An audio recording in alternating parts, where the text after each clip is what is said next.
नमस्कार दोस्तों, मैं ललित सोनी दृष्टि आईएएस की इस सीरीज एडिटोरियल एनालिसिस में आपका स्वागत करता हूं। एडिटोरियल एनालिसिस में हम लोग बेसिकली जो है न्यूज़पेपर के जो आपके पॉपुलर न्यूज़पेपर है जैसे कि द हिंदू हो गया, इंडियन एक्सप्रेस हो गया, इनके न्यूज़पेपर में से एडिटोरियल्स को लेते हैं, उनकी व्याख्या करते हैं और आपके सामने रखते हैं। इसका उद्देश्य है कि आपकी जो है सोचने समझने की जो क्षमता है, एनालिसिस करने की क्षमता है, चीज़ों को जोड़ने की क्षमता है, उसको बढ़ाया जाए। इसके साथ साथ कुछ वर्ड हम लोग इंग्लिश में रखते हैं ताकि आपकी जो बेसिक वोकेबुलरी है वो स्ट्रांग हो जाए। ठीक है, तो जनरली आप देखेंगे कि सोमवार से लेकर के शनिवार तक एडिटोरियल्स आते हैं न्यूज़पेपर में। हम लोग ये सीरीज में सोमवार से गुरुवार तक एडिटोरियल्स डिस्कस करेंगे। जो आपका शुक्र और शनिवार का जो एडिटोरियल होगा उसको हम सोमवार या मंगलवार को जो है एक्स्ट्रा एक एडिटोरियल लेकर के डिस्कस कर देंगे। ठीक है, ताकि ऐसा कोई टॉपिक जो है वो छूट ना जाए। जनरली आप जानते हैं एडिटोरियल्स में क्या होता है, रिपीटेशन होता है। एक ही टॉपिक पे बार बार 1 2 3 एडिटोरियल आ जाते हैं, एक ही महीने में बार बार आ जाते हैं। तो हमारा उद्देश्य यहाँ पे रहेगा कि हम एक टॉपिक है उसमें 2 3 एडिटोरियल डिस्कस कर दें और उसी के बेसिस पे आप अपने नोट्स बना दीजिए। हर एडिटोरियल जरूरी नहीं है कि आप उसको पढ़ें, आप पढ़ें, उसको स्कैन कर दीजिए, उसमें से कोई ऐसी चीज़ लगती है कि आपको ये नई चीज़ है, उसको अपने नोट्स में शामिल कर दीजिए। ठीक है, तो हम कोशिश करेंगे कि यहाँ पे हर डिफरेंट डिफरेंट तरीके के एडिटोरियल्स लाए जाए, वर्सेटाइल एडिटोरियल्स लाए जाए, जिसमें आपकी जो है एक एडिटोरियल को या फिर आप कह सकते हैं सब्जेक्ट के अलग अलग टॉपिक को एक दूसरे से जोड़ पाए आप। ठीक है, चलिए फिर आज की इसकी बात करते हैं। आज का एडिटोरियल जो है इंडियन एक्सप्रेस से लिया गया है, जिसका टाइटल है अ न्यू जुडिशियल इमेजिनेशन। ठीक है, यहाँ पे मतलब कुछ बात की जा रही है कि जुडिशरी में कुछ नया इसमें जो है डाला जा रहा है या फिर उसकी इमेजिनेशन की जा रही है, उसके बारे में सोचा जा रहा है। ठीक है, अब ये स्कॉलर का व्यू है। ठीक है, हम देखेंगे कि वो ऐसा क्यों बात कर रहा है, किस बारे में बात कर रहा है। ठीक है, transparency in decision making can help build public trust in judiciary, strengthen the basic structure doctrine. अब यहाँ पे दो बातें हुई है, एक तो जुडिशरी में ट्रस्ट की और दूसरा बेसिक स्ट्रक्चर डॉक्ट्रिन की। ठीक है, अब आप जानते हैं कि जुडिशरी एक ऐसा ऑर्गन है हमारे गवर्नमेंट का, ठीक है, जो न्यायपालिका है वो ऐसा अंग है हमारी गवर्नमेंट का, जो मान लीजिए कि कार्यपालिका से या फिर आपके विधायिका से कोई गलती हो जाती है तो उसको स्क्रूटनाइज करता है, उसके ऊपर देखता है, उसके ऊपर चेक और बैलेंस लगाने की कोशिश करता है। ठीक है, मान लीजिए कोई ऐसा लॉ आया जिस लॉ में वो कॉन्स्टिट्यूशन के किसी प्रावधान के अगेंस्ट है, ठीक है, उसके खिलाफ कोई बात कर रहा है, तो जुडिशरी के पास पावर है उसकी व्याख्या करते हुए उसको हटा दे वहां से। ठीक है, ऐसा कि आपने देखा होगा कई ऐसे लॉ है जिनको अमेंड किया जाता है, कई ऐसे लॉ है अमेंडमेंट्स को जो वापस है जुडिशरी के सामने चैलेंज किया जाता है। ठीक है, जैसे अभी आप देखेंगे कि 370 को वहां से एब्रोगेट किया गया था, 370 को संविधान से हटाया गया और फिर उसके खिलाफ एक पिटीशन जो है सुप्रीम कोर्ट में जाती है और आज सुप्रीम कोर्ट ने उस पर डिसाइड किया है। ठीक है, अब बात यह है कि सुप्रीम कोर्ट के पास यहाँ पे एक अच्छी खासी पावर आ जाती है। ठीक है, और उस पावर का एक नतीजा आप देखेंगे basic structure doctrine. Supreme court एक डॉक्ट्रिन लेके आया जिसके अंदर सुप्रीम कोर्ट कहेगा कि भाई संविधान का ये जो क्षेत्र है वो बेसिक स्ट्रक्चर है, मतलब मूलभूत ढांचा है, आप इसके साथ छेड़खानी नहीं कर सकते। सवाल उठता था कि संविधान को हम लोग किस हद तक बदल सकते हैं। ठीक है, तो केशवानंद भारती जजमेंट में बोला गया कि जो आपका विधायक है या फिर विधायिका है वो संविधान में अनुच्छेदों में जो है अमेंडमेंट ला सकते हैं, उसमें बदलाव कर सकते हैं, लेकिन वो बदलाव उतना ही कर सकते हैं कि इस मूलभूत ढांचे को वो नहीं बदल सकते या इसको कोई क्षति नहीं पहुंचा सकते। ठीक है, तो इतनी पावर दी गई है विधायिका को कि आप बदलाव तो कर सकते हैं लेकिन जो उसका बेसिक फ्रेमवर्क है, उसकी जो एक बेसिक ढांचा बना हुआ है, आप उसके साथ छेड़खानी नहीं कर सकते। तो उन्होंने पूछा कि भाई अब ये ढांचा कौन सा है, कहाँ लिखा हुआ है, तो सुप्रीम कोर्ट ने बोला वो हम बताएंगे आपको। तो जब भी ऐसी कोई चीज आती है जहां पे कोई ऐसा सवाल होता है तो सुप्रीम कोर्ट के पास अधिकार है, वो बताता है कि ये मूलभूत जो आपका ढांचा है उसका हिस्सा है कि नहीं है। जैसे मान लीजिए फेडरलिज्म, ठीक है, जो आपका संघवाद है। अब संघवाद जो है सुप्रीम कोर्ट का कहना है कि ये एक मूलभूत ढांचा है। हमारे जो संविधान है, संविधान में कुछ ऐसी चीजें हैं जैसे हमारी जो पार्लियामेंट्री फॉर्म ऑफ गवर्नमेंट है, ठीक है, कि एक संसद होगी, ठीक है, उस संसद में कार्यपालिका से जैसे काउंसिल ऑफ मिनिस्टर होगी, प्राइम मिनिस्टर होंगे, बाकी विधायक भी आएंगे, जो प्रेसिडेंट है राष्ट्रपति वो भी उस संसद का हिस्सा होंगे। ये सारी चीजें एक मूलभूत ढांचे का पार्ट है, इसमें आप बदलाव नहीं कर सकते। ठीक है, जैसे इंडिपेंडेंट जुडिशरी की जुडिशरी जो है वो बाकी कोई भी ऑर्गन गवर्नमेंट का उसके अंदर किसी तरीके का हस्तक्षेप नहीं कर सकता, तो ये भी एक मूलभूत ढांचे का हिस्सा है। लेकिन यहाँ पे सबसे इंपॉर्टेंट बात यह है कि ये पावर की मूलभूत ढांचा डिसाइड कौन करेगा, वो सुप्रीम कोर्ट के पास है, या फिर आप कह सकते हैं जुडिशरी के पास है, हायर जुडिशरी के पास है, सुप्रीम कोर्ट, हाई कोर्ट। ठीक है, ऐसे में सुप्रीम कोर्ट के पास तो इतनी पावर आ जाती है, तो उसके ऊपर चेक और बैलेंस कैसे लगाएंगे? क्या होगा कि इसमें सुप्रीम कोर्ट अपनी मनमानी करेगा या नहीं करेगा? जैसे मान लीजिए कोई ऐसी चीज आती है जैसे नेशनल जुडिशियल अपॉइंटमेंट कमेटी, ठीक है, ये एक एक्ट आया था कि भाई ये कमेटी बनेगी और ये सुप्रीम कोर्ट के जो जज है या हाई कोर्ट के जज है उनकी अपॉइंटमेंट के लिए ये रिकमेंड करेगी। सुप्रीम कोर्ट ने कहा नहीं, ये जो है हमारी इंडिपेंडेंस के अगेंस्ट है और इसको हटा दिया जाए। ठीक है, तो यहाँ पे जो बात आ गई वो सारी बात आ गई बेसिक स्ट्रक्चर डॉक्ट्रिन की, कि अब सुप्रीम कोर्ट ही डिसाइड कर रहा है कि बेसिक स्ट्रक्चर क्या है। तो यहाँ पे सुप्रीम कोर्ट को एक जो है आप कह सकते हैं कि एक वाइड रेंज ऑफ पावर मिली हुई है, जिसको डिफाइन नहीं किया गया, जिसकी कोई परिभाषा नहीं रखी गई है। ठीक है, तो आज का डिस्कशन हमारा उसी के ऊपर होने वाला है। ठीक है, चलिए तो आज का वीडियो स्टार्ट करते हैं हम लोग। बुनियादी संरचना सिद्धांत, परिचय एवं चिंताएं। जनरली तो हमने डिस्कस कर लिया ये क्या होता है, एक बार फिर से देख लेंगे। ठीक है, शक्तियों पर सीमाएं। अब जो भी आपके ऑर्गन है गवर्नमेंट के, उनको आप एकदम अनलिमिटेड पावर नहीं दे सकते। ठीक है, तो कुछ सीमाएं, कुछ लिमिटेशंस लगानी होगी। ठीक है, तो उसके बारे में बात कर लेंगे। फिर बेसिक स्ट्रक्चर के समर्थन में कुछ तर्क दिए गए हैं कि बेसिक स्ट्रक्चर डॉक्ट्रिन जो है सुप्रीम कोर्ट जो लाया है, इसके आप कह सकते हैं कि समर्थन में, इसके फेवर में क्या क्या तर्क हो सकते हैं। दूसरा, न्यायिक मनमानी की समस्या, जुडिशियल आर्बिट्रेशन। जैसे मान लीजिए जुडिशरी इस पावर का मिसयूज ना करे, ठीक है, उसके लिए क्या किया जाना चाहिए, वो उसके बाद हम लोग निष्कर्ष देखेंगे। ठीक है, ये आपका एडिटोरियल है जो लिया गया है इंडियन एक्सप्रेस से। तो 50वीं एनिवर्सरी है, 24 अप्रैल 1973 को केशवानंद भारती केस का जजमेंट आता है। केशवानंद भारती में डिसाइड ये कर रही थी, आपकी जो सुप्रीम कोर्ट है वो डिसाइड कर रही थी कि संविधान को विधायिका किस हद तक जो है अमेंड कर सकती है, या नहीं कर सकती है, कि उसके पास ये अधिकार है या नहीं है। मतलब कि संविधान को बदलाव करने का अधिकार विधायिका के पास है या नहीं है। ठीक है, तो इस केस में कहा गया कि विधायिका कर तो सकती है, संसद जो है वो आपके संविधान में बदलाव कर सकती है, लेकिन वो इतना ही बदलाव करेगी कि इसके बेसिक स्ट्रक्चर में कोई चेंज नहीं होगा। और वहां से आ गई आपकी बेसिक स्ट्रक्चर की ये डॉक्ट्रिन। ठीक है, बुनियादी संरचना का ये सिद्धांत वहां से पनप के बाहर आता है। ठीक है, फिर इसके अंदर अब इसने टेस्ट ऑफ टाइम, मतलब समय की जो कसौटी है उस पर ये खरा उतरा है, बार बार सुप्रीम कोर्ट ने इसको अपहेल्ड किया है। ठीक है, तो मतलब कहीं ना कहीं ये डॉक्ट्रिन काम की तो है। ठीक है, अब लेकिन यहाँ पे बात वही आ जाती है कि however at times doubt has been raised about the constitutional validity, कि संवैधानिक वैधता के बारे में डाउट आ जाते हैं, क्योंकि इसको डिसाइड करने का सारा पावर तो सुप्रीम कोर्ट के पास है।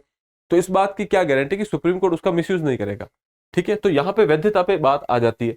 कभी कभी आप देखेंगे कि सुप्रीम कोर्ट में और संसद के बीच में क्लैश होते हैं, कि संसद ने एक लॉ पास किया, सुप्रीम कोर्ट ने उसको हटा दिया। आपने देखा होगा कि 24th constitutional amendment, 25th constitutional amendment, 24th में कुछ कहा गया, सुप्रीम कोर्ट ने उसको अनकॉन्स्टिट्यूशनल किया, 25th में कुछ और कहा गया। तो ये चीजें जो है, ये क्लैश वगैरह होते हैं। तो यहाँ पे हम ये देखेंगे कि क्या ये संविधान के तौर पे अगर हम देखें, संवैधानिक वैधता देखें इस डॉक्ट्रिन की, तो वो किस हद तक सही है। ठीक है, तो आगे हम देखेंगे इसके पक्ष में कुछ तर्क दिए गए हैं, वो भी हम देखेंगे। ठीक है, यहाँ पे doctrine gives exclusive power to supreme court, की सुप्रीम कोर्ट को ही पूरा पावर दिया गया है कि कौन सा हिस्सा संविधान का बेसिक स्ट्रक्चर है या कौन सा हिस्सा जो है संविधान का बेसिक स्ट्रक्चर नहीं है। ठीक है,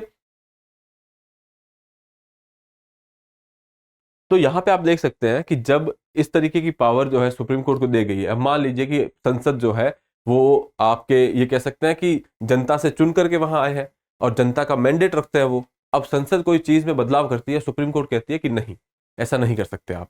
ठीक है, तो यहाँ पे आप ये सोचिए कि उस जनता द्वारा चयनित सरकार का, जनता द्वारा भेजे गए प्रतिनिधित्व का, उनका जो है यहाँ पे आप कह सकते हैं कि उनकी पावर थोड़ी कम होती नजर आती है। ठीक है, जैसे ये national judicial committee appointment committee के बारे में बताया, तो उसमें अरुण जेटली उस वक्त जो थे मिनिस्टर थे, तो उन्होंने कहा कि इसको हटा करके सुप्रीम कोर्ट ने ये तो कर दिया कि इंडिपेंडेंस ऑफ जुडिशरी या फिर न्यायपालिका की जो निष्पक्षता है उसको बरकरार रखने के लिए आपने उसको तो बोल दिया कि ये मूलभूत हिस्सा है। ठीक है, कि इसको चेंज नहीं कर सकते, लेकिन अल्टीमेटली आपने बाकी मूलभूत हिस्सों पे जो है गौर नहीं किया। जैसे वो क्या है, वो है कि इंडिपेंडेंस ऑफ जुडिशरी को बचाने के लिए आपने बाकी के जो हिस्से हैं, पार्लियामेंट्री गवर्नमेंट या फिर पार्लियामेंट्री डेमोक्रेसी, उसके बाद इलेक्टेड गवर्नमेंट, जो चुन करके प्रतिनिधि आएंगे वो जनता की बात रखेंगे, वो जनता के लिए कुछ बदलाव करेंगे। ठीक है, उसके अलावा council of minister, elected prime minister, elected leader of opposition. तो ये सारे जो इंस्टीट्यूशन है वो सब एनजेएसी के हिस्से थे। तो अगर आपने उनके जो है ये बोला गया कि उनके अधिकारों को आपने नहीं देखा, आपने सिर्फ अपनी इंटरडिपेंडेंस या फिर आप कह सकते हैं अपनी इंडिपेंडेंस को देखा है यहाँ पे, ठीक है। तो ये आपका है बुनियादी हिस्सा। और इसकी चिंता है क्या है, चिंता ये है कि कई बार ऐसा हो जाता है कि सुप्रीम कोर्ट अपने फायदे के लिए या फिर ऐसा हो सकता है कि अपनी मनमानी चलाने के लिए इस तरीके का फैसला ले, जैसे कि नेशनल जुडिशियल अपॉइंटमेंट कमेटी में हुआ, ठीक है। हालांकि कॉलेजियम सिस्टम अच्छा काम कर रहा है, लेकिन हमको पता है कि कॉलेजियम सिस्टम जो है वो ट्रांसपेरेंट नहीं है, पारदर्शिता नहीं है उस सिस्टम में। तो ऐसा सिस्टम बनाना होगा जो पारदर्शी हो, ठीक है। तो यहाँ पे थोड़ा सा लगता है कि शायद सुप्रीम कोर्ट कभी कभी अपनी जो है सीमाओं को लांघ देता है। और हमारा जो पार्लियामेंट, हमारा जो संविधान है वो आपको पता होगा कि एक चेक और बैलेंस के सिस्टम पे काम करता है, ठीक है। कि अगर कोई एक अंग जो है अपनी सीमाएं लांघता है तो दूसरा अंग उसको वापस चेक में ले आएगा, उसको वापस अपनी सीमाओं के अंदर ले आएगा, ठीक है। चलिए आगे बढ़ते हैं। फिर यहाँ पे एक जर्मन जूरिस्ट थे जिनका नाम था कॉनरॉड। उन्होंने ये बोला कि ये पावर जो है संविधान को बदलने की वो किस हद तक काम करती है। देखिए, क्या एक संवैधानिक संशोधन से अनुच्छेद 21 को खत्म किया जा सकता है, ठीक है। अनुच्छेद 21 आपका राइट टू लाइफ है। इस प्रभाव से कि तुरंत एक व्यक्ति को उसके जीवन से वंचित किया जा सकता है।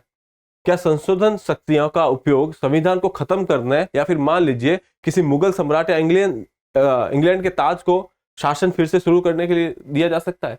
अब यहाँ पे ये बोल रहा है कि क्या ऐसी कोई एक्सट्रीम सिचुएशन में ऐसी चीजें की जा सकती है, ठीक है। तो इन्हीं ने वापस आंसर किया कि ऐसा नहीं हो सकता। किसी भी इंस्टीट्यूशन को, किसी भी अंग को, सरकारी अंग को आप इतना पावर नहीं दे सकते कि वो कुछ भी करे, ठीक है। तो यहाँ पे पार्लियामेंट के पास भी इतना पावर नहीं है, संसद के पास भी इतना पावर नहीं है कि आप किसी भी वे में जाकर के संविधान को बदल दीजिए। वहां पे रोल आ जाता है बेसिक स्ट्रक्चर डॉक्ट्रिन का, ठीक है। कि यहाँ पे कुछ सीमाएं हैं और वो सीमाएं जो है बनाई गई है इस बेसिक स्ट्रक्चर के द्वारा। और किसने बनाई है? सुप्रीम कोर्ट ने, या फिर आप कह सकते हैं जुडिशरी ने, ठीक है। तो ये हालांकि आपके एग्जाम पॉइंट ऑफ व्यू से ये ज्यादा इंपॉर्टेंट नहीं है, ठीक है। अगर आपको पढ़ना है तो आप पढ़ सकते हैं, वरना रहने दीजिए, ठीक है। तो शक्तियों पर सीमाएं होनी चाहिए कि हर जो अंग है हमारे, आपको पता होगा, जैसे मान लीजिए गवर्नमेंट की बात करें, ठीक है, या फिर भारत के पॉलिटिकल सिस्टम की बात करें, तो आपको पता है कि यहाँ पे 3 अंग हैं सरकार के। एक विधायिका है, एक कार्यपालिका है, और एक जो है वो न्यायपालिका है। तो ये तीनों अंग जो है अपने अपने स्तर पे काम करते हैं। लेकिन मान लीजिए कि विधायिका ने कुछ ऐसा काम किया जो अपनी सीमाएं लांघ दी, तो यहाँ पे जो है, जैसे जो न्यायपालिका है वो इसके ऊपर चेक बैलेंस लगा सकती है। आप कोर्ट में जा सकते हैं कि विधायिका ने जो है संविधान का ये प्रोविजन जो है उसके ऊपर उसके खिलाफ ये काम कर दिया है, ठीक है। कार्यपालिका अगर कुछ ऐसा कर देती है तो आपको पता है कि हमारे पास कुछ रिट्स होती है, ठीक है। उसके तहत आप जो है कोर्ट के पास जा सकते हैं। तो कुल मिला के एक चेक और बैलेंस रहता है कि इसके पास भी ना कोई अनलिमिटेड पावर है, ना इनके पास अनलिमिटेड पावर है, ना उनके पास अनलिमिटेड पावर है, ठीक है। तो ऐसा ही इसमें कहा गया है कि अनलिमिटेड पावर नहीं होनी चाहिए। और वो चीज जो है अल्टीमेटली आपके, हम देखेंगे कि बेसिक स्ट्रक्चर डॉक्ट्रिन में दिखती है। जब आपातकाल का टाइम था, आपातकाल के टाइम में अगर ये चीज नहीं होती, ये लिमिटेशन या फिर एक चेक और बैलेंस नहीं होता, तो उस वक्त आप देखेंगे कि उस वक्त जो तत्कालीन प्राइम मिनिस्टर थे वो संविधान को बहुत हद तक चेंज कर चुके होते, ठीक है। लेकिन यहाँ पे जुडिशरी ने जो है उसको रोका है, ठीक है। चलिए आगे देखते हैं। फिर बेसिक स्ट्रक्चर के समर्थन में कुछ तर्क दिए गए हैं। क्या तर्क है? कि भाई सारी पावर जो है एक उसके पास नहीं होनी चाहिए। All power exercise by the all institution including the judiciary should have limitations, कि मतलब उनके ऊपर कोई ना कोई सीमाएं होनी चाहिए, ठीक है। तो एक तो तर्क ये है कि ये जो बेसिक स्ट्रक्चर डॉक्ट्रिन है वो आपके बेसिकली एक सीमा के, एक दायरा बनाती है कि इसके बाहर जो है विधायिका काम नहीं कर सकती। तो पहली चीज ये इसमें बोला गया है कि कोई भी अंग है उसको एकदम अनलिमिटेड पावर नहीं दे सकते, उसके ऊपर कोई ना कोई सीमाएं रखी होनी चाहिए, कोई ना कोई दायरा बनाना जरूरी है, ठीक है। तो पहला तो ये हो गया तर्क कि एक दायरा बनाना जरूरी है, और वो दायरा क्या है? वो आपका बेसिक स्ट्रक्चर है। दूसरा तर्क है recognise the most fundamental feature of constitution and protect those. जो भी बेसिक स्ट्रक्चर की बात करते हैं, मूलभूत ढांचे की बात करते हैं, तो वो क्या करता है? वो कहता है कि संविधान में कुछ ऐसे हिस्से हैं जो बहुत ज्यादा इंपॉर्टेंट है, जिसको नहीं बदला जा सकता, और वो उनको इकट्ठा करता है, एक दायरे में लाता है और बोलता है कि इनको आप चेंज नहीं कर सकते, इनको हम जो है अलग से एक संरक्षण प्रदान करते हैं, ठीक है, एक प्रोटेक्शन प्रदान करते हैं, ठीक है। तो ये दूसरा तर्क हो गया। अब जो है तीसरा तर्क है वो ये है कि under the framework of the constitution it is the constitution that is supreme and not the organ of the government. मतलब इसमें ये बोला गया है कि हमारा जो संविधान है वो सुप्रीम है, ठीक है, ना कि गवर्नमेंट, ना कि पार्लियामेंट, संविधान सुप्रीम है। अब संविधान सुप्रीम है तो ये डिसाइड कौन करेगा कि भाई संविधान को पढ़ा कैसे जाए, उसकी व्याख्या कैसे की जाए।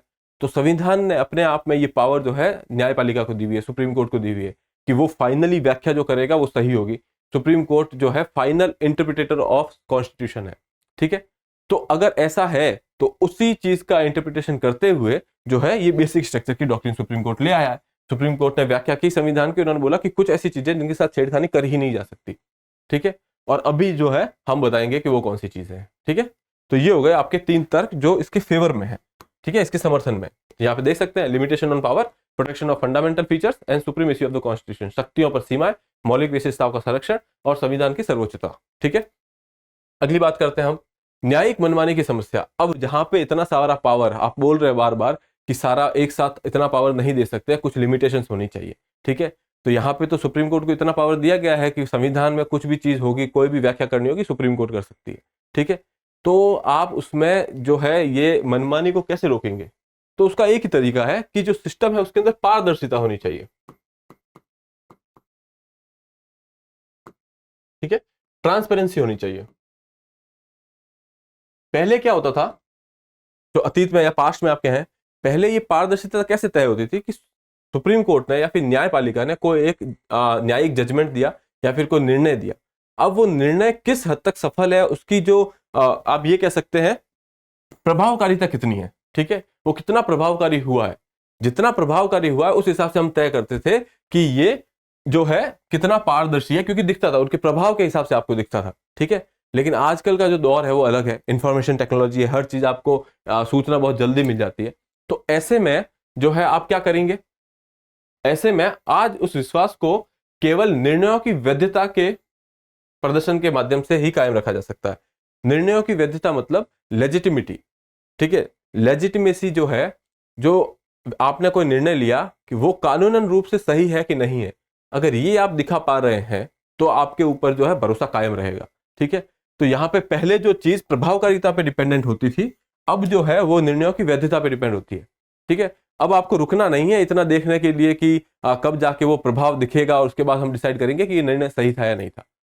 आप सीधा जो है निर्णय आपके साथ, आप आज जजमेंट आया, थोड़ी देर में सबके पास जजमेंट भी पहुंच गया, और फिर जजमेंट के पीछे जो आपने रैशनल दिया है, जो आपके उसके पीछे रीजन दिया है, क्या वो वैध है कि नहीं है, संविधान के हिसाब से वो वैध है, तो फिर आप कह सकते हैं कि आप जो पब्लिक है, जो आपकी जनता है, वो आपके ऊपर भरोसा करेगी। तो अल्टीमेटली इस चीज को, न्यायिक मनमानी की जो समस्या है उसको कैसे रोका जा सकता है? पारदर्शिता से, ठीक है। और वो पारदर्शिता कैसे आएगी? वो आएगी लेजिटिमेसी से या फिर निर्णयों की वैधता से। जो निर्णय किए गए हैं वो संवैधानिक तौर पे सही होने चाहिए। अब यहां बात आ जाती है कि क्या ये बेसिक स्ट्रक्चर की डॉक्ट्रिन संवैधानिक तौर पे सही है या नहीं है, ठीक है। तो नो डाउट डॉक्ट्रिन सही है और इतने समय से चली आ रही है, लेकिन यहाँ पे कुछ चीजों की जरूरत है कि सुप्रीम कोर्ट को भी अपनी सीमा नहीं लांघनी है, ठीक है। तो सुप्रीम कोर्ट को भी ये ध्यान रखना है कि आर्बिट्री फैसले नहीं करने हैं, ठीक है। अब आ जाते हैं हम लोग इसके निष्कर्ष पे कि निष्कर्ष क्या है इस सारी चीज का।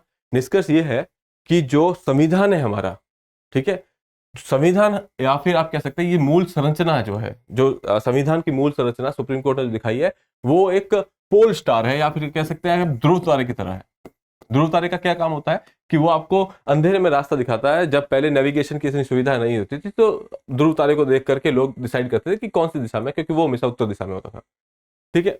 अब यहाँ पे जो है हमारे जो मुख्य न्यायाधीश है वो ये कहते हैं कि ये संविधान की जो बेसिक स्ट्रक्चर है, मूल संरचना है, वो अपने आप में एक ध्रुव तारा है और हमें उसको देख करके, ठीक है, संविधान की व्याख्या करनी है, ठीक है।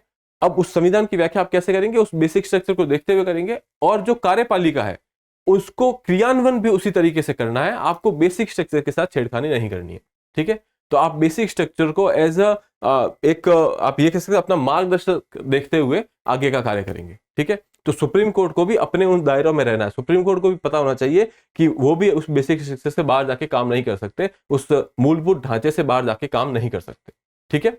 तो ये आज के एडिटोरियल में इतना ही रखते हैं, फिर मिलेंगे आपसे अगले एपिसोड में। तब तक के लिए ध्यान रखिए अपना और अच्छे से पढ़ाई कीजिए। मिलते हैं आपसे।